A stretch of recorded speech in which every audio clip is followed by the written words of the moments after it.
आम्ही समर्थ तुमचं स्वागत आहे आपल्या चॅनलमध्ये. चला तर आज बनवूया साबुदाण्याची खिचडी.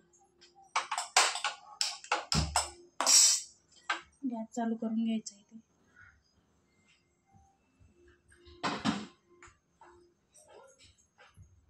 कढई तापू द्यायची जरा.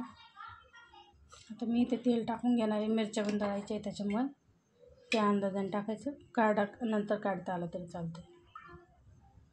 मिरच्या व्यवस्थित तळल्या पाहिजे, त्यासाठी थोडं जास्त टाकायचं. लागलं तर नंतर काढून घ्यायचं.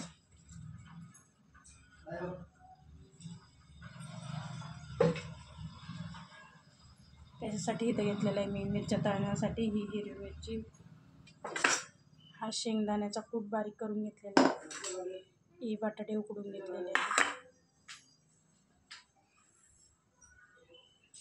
आणि इथे साबुदाणा भिजवून घेतला आहे.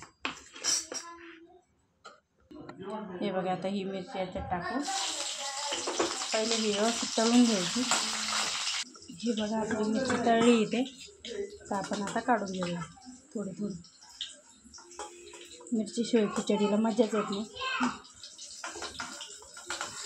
मिरची आणि लिंबू वगैरे किंवा दही मी रात्री लावलेलं आहे. चला गॅस कमी करूया आणि या मिरच्यांना मीठ टाकून घेते.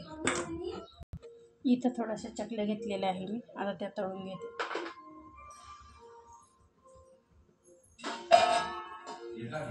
नंतर मग साबुदाण्याची खिचडी बनवूया. चला तर मी आता तळून घेते, मग नंतर खिचडी दाखवते तुम्हाला बनवताना. त्या चकल्या तळून झाल्या. आता गॅस कमी केला आहे मी.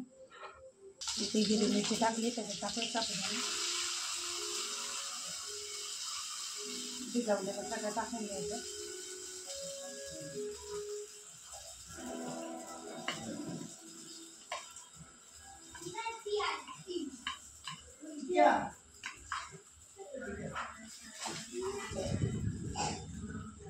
इथे मी साबुदाणा टाकून घेतला आहे. त्याच्यात टाकूया हा शेंगदाण्याचा कूट.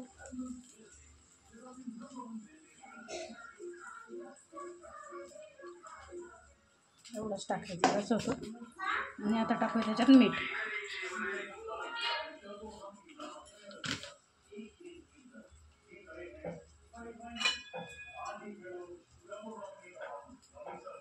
मीठ टाकले आहे. आता याला व्यवस्थित हलवून घेते. तर हे बघा, मीठ टाकून व्यवस्थित हलवलं आहे मी. आता त्याच्यात टाकूया हा उकडलेला बटाटा. असं टाकून घ्यायचा आणि मग बरोबर. तर ही बघा आपली खिचडी किती छान दिसते, मोकळी मोकळी. आता थोडीशी होऊ द्यायची अजून. त्यानंतर मग आपल्याला बनवायचे आहे भगर असते ना, वरईची पण खिचडी बनवायची. कारण हे कोणी जास्त खात नाही, त्यामुळे मग हे पण बनवायचं. हे बघा, आता आपली खिचडी झाली. आता ही काढून ठेवूया. चला, तर इथे आता आपण जी वरई घेतली, आता ही भाजून घेऊ.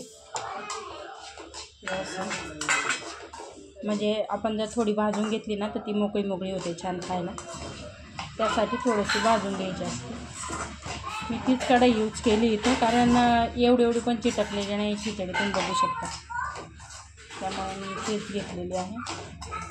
आणि एक साईडला आपण त्यासाठी पाणी लागणार आहे, तर ते गरम करायचं.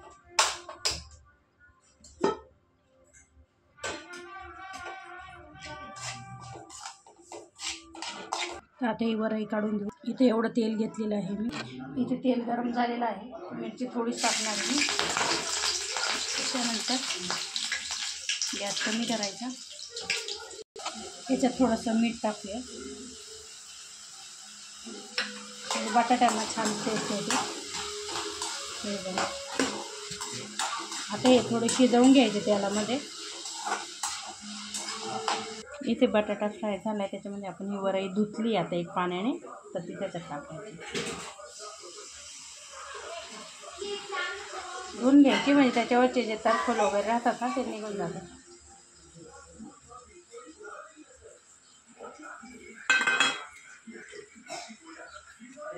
त्यानंतर टाकायचं शेंगदाण्याचा कूट.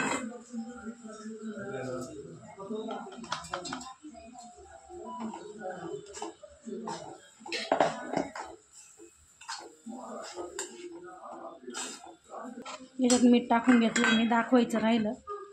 आता जे पाणी गरम आपण करून घेतलं आहे त्याच्यात टाकलं. असं टाकून द्यायचं आणि हे व्यवस्थित शिजू द्यायचं आपलं. ते हे बघा आपली भगर पण झालेली आहे. चला तर बाय बाय.